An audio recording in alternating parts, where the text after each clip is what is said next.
Terima kasih. Assalamualaikum warahmatullahi wabarakatuh. Yang saya hormati, saya banggakan, saya kasihi, saya taati Habib Muhammad Rizik Syihab, beserta para habaib, para alim ulama, para kiai, para tokoh masyarakat. Saya hanya mengatakan alhamdulillahirabbil alamin bahwa saya bisa bergabung di acara yang sangat strategis ini, dan sekaligus saya juga menyampaikan terima kasih karena Habib Rizik berkenan telah mengirim kata suara sambutan dalam peluncuran buku pemikiran Sang Revolusioner yang ditulis oleh Saudara Dr. Syahganda Nainggolan beberapa hari yang lalu. Singkat saja, menarik sekali karena apa yang disampaikan dengan revolusi akhlak ini, saya menyimak apa yang disampaikan oleh Habib Rizik, menggunakan semuanya dengan pisau analisis Pancasila. Saya ulangi, menggunakan pisau analisis Pancasila. Suatu yang sangat luar biasa, yang selama ini didengung-dengungan bahwa syariah Islam, segala macam, ternyata revolusi akhlak itu pisau analisisnya ada Pancasila.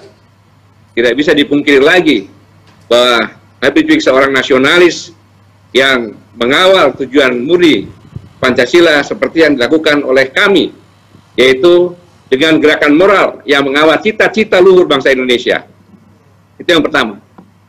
Tapi saya hanya ingin mengingatkan bahwa pertama kali bangsa ini merdeka yang didengungkan adalah kemerdekaan. Kami bangsa Indonesia nyatakan kemerdekaan. Kemerdekaan artinya adalah, kalau bahasa Sanskertanya, kamardika, yaitu warga negara kelas atas. Jadi Founding Father dan Founding Mother ini mencanangkan bahwa kita berubah dari bangsa yang dijajah menjadi bangsa yang kelas atas. Maka cita-citanya itu melindungi segenap bangsa dan seluruh tumpah darah Indonesia, mensejahterakan, mencerdaskan, sehingga inilah bangsa yang national state, di mana sebuah nasional yang bangsanya ini majemuk. Dengan kemajemukan ini, contoh singkatnya saja, Pancasila pertama, ketuhanan yang Maha Esa. Dari berbagai macam agama diakui di negara ini. Dari berbagai warna kulit, bahasa, semuanya politik diakui menjadi satu. Kemudian contoh lagi negara bangsa, memperlakukan manusianya dengan sila kedua, keadilan sosial bagi seluruh rakyat Indonesia. Saya ulangi, kemanusiaan yang adil dan beradab. Sila kedua, kemanusiaan yang adil dan beradab.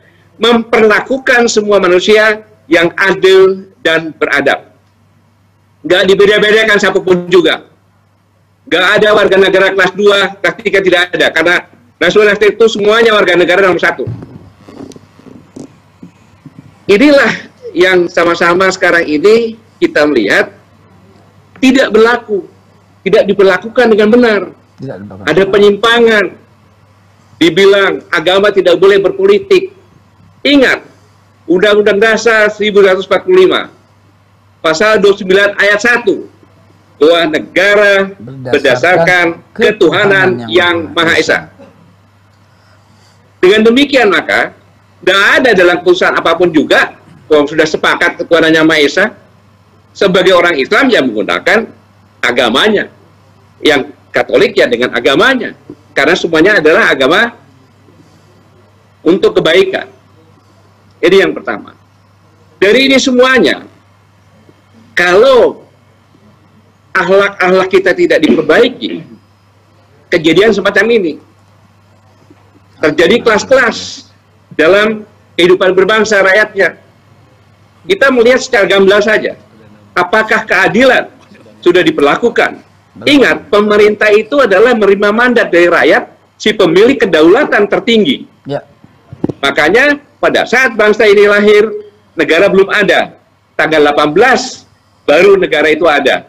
Ada pemerintah, ada pengakuan, ada wilayah. Dari sinilah revolusi akhlak ini sangat penting.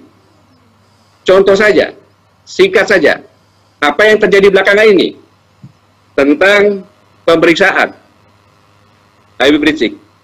Kalau memang negara ini adil dan benar-benar beradab, maka semua yang kumpulan-kumpulan periksa semuanya.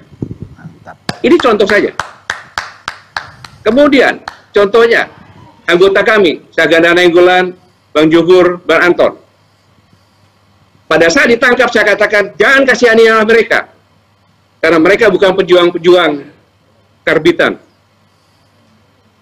Dalam briefing saya katakan, justru yang kita kasihani adalah para penyidik. Karena penyidik di kepolisian ini adalah orang-orang yang pintar-pintar, orang-orang yang cerdas, dan pasti mempunyai hati nurani. Dia batinnya tersiksa. Karena dia harus melakukan pelanggaran hukum untuk menangkap saudara-saudara kami.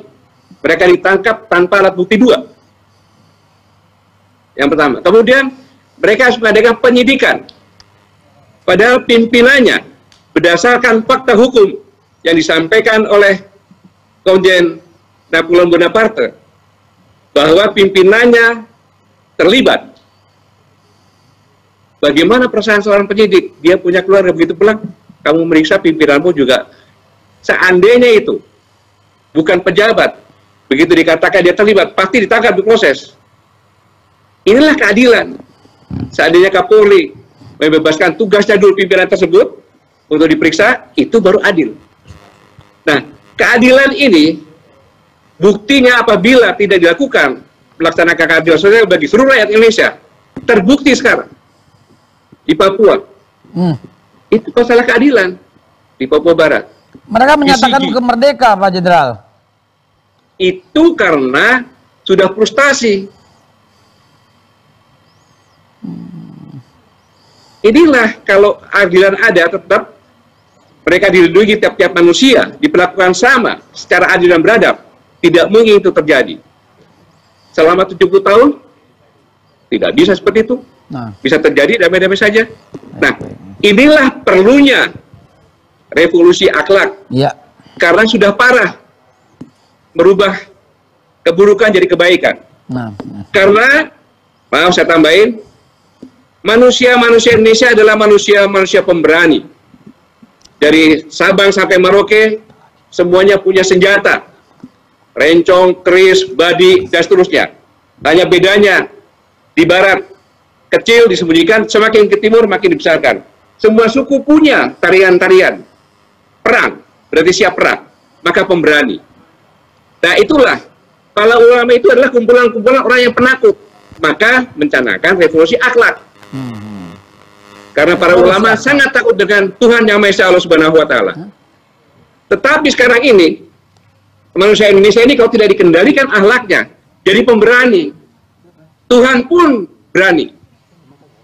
Buktinya, bersumpah menjabat biar-biar karena korupsi. Nah inilah perlunya revolusi akhlak, dan saya sangat menghormati acara ini karena menggagas tema yang sangat penting, revolusi akhlak. Sebuah gagasan yang sejalan dengan kami yang melaksanakan gerakan moral. Saya pikir kita perlu sama-sama dukung, bersinergi semua komponen bangsa untuk tujuan yang sama, mengawal cita-cita bangsa. Terima kasih. Wassalamualaikum warahmatullahi wabarakatuh. Terima kasih, Jenderal. Berkali-kali Pak Jenderal Gatot Nurmantio mengatakan revolusi akhlak, revolusi akhlak. Ini sepertinya sudah menjadi konsensus nasional bahwa revolusi akhlak adalah implementasi dari sila-sila Pancasila.